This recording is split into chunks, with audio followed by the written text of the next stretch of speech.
Hello, and welcome to Virtual PCT, brought to you by the Pullman Civic Theater. In times like these, when you may be cooped up in your homes and isolated from others, stories provide our only escape from the monotony, and that's where we come in.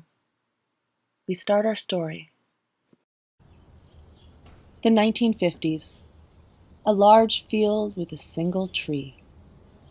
The sun is high, but the tree casts cool shade on the grass.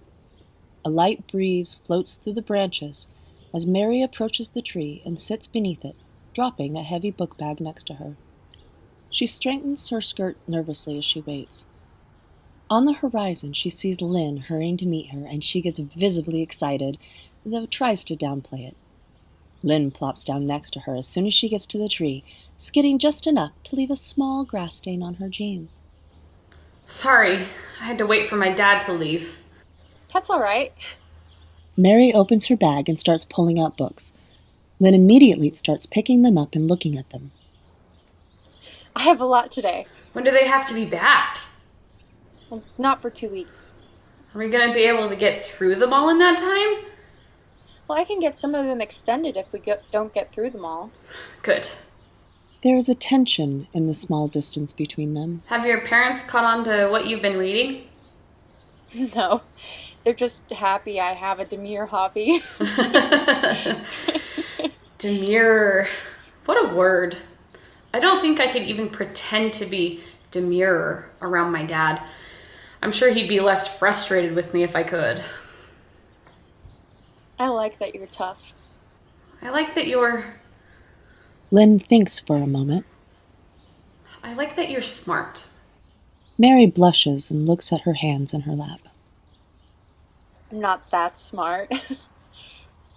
Lynn takes Mary's hand. You're so smart, Mary.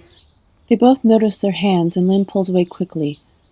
They both get very quiet.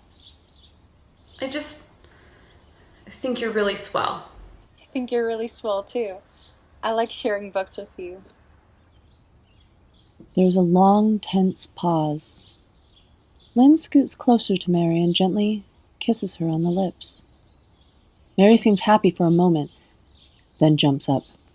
No, we aren't supposed to do this. I'm sorry. I thought you... I do, but I shouldn't. Girls aren't supposed to kiss other girls. What if someone had seen us? What if someone were to find out and tell our parents? We're in the middle of a field. No one's going to see. What happens when we're not here? What do you mean? When we're out there around other people, what then? We can't hold hands or kiss or get married. We can't do normal things. Lynn stands up. Why not? It isn't illegal.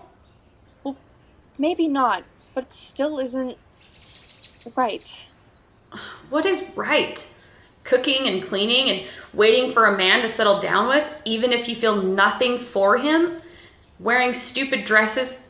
Not that your dress is stupid. I just don't want to wear one. I don't want to be a housewife. I want to travel and read books my dad doesn't approve of, and I want to kiss girls. I want to kiss you. Lynn takes Mary's hands and looks into her eyes. Mary pulls away. It doesn't matter what we want. It matters what our parents want. Do you think my dad wants me to wear his old trousers?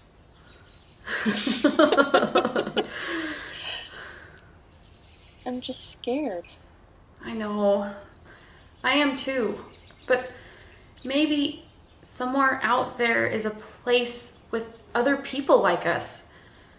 When we're done with high school, we can just take a bus there. And where would that be? I don't know, but we'll find out. Lynn gently takes Mary's hands and kisses her again. They savor the moment before sitting back down, side by side, under the tree. Lynn grabs a book. Can you read me this one? I like listening to you read. Sure thing. Mary picks up the book, opening it to the first page. Lynn lays her head on her shoulder. She smiles and begins to read. It was a pleasure to burn.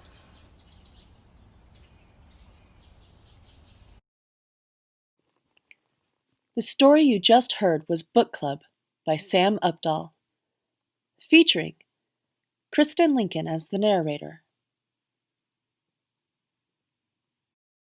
LACEN Workman as Lynn,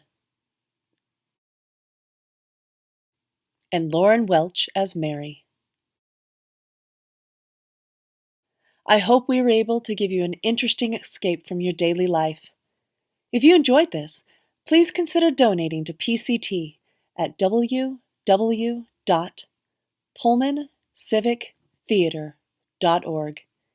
Thank you for joining Virtual PCT. Good night.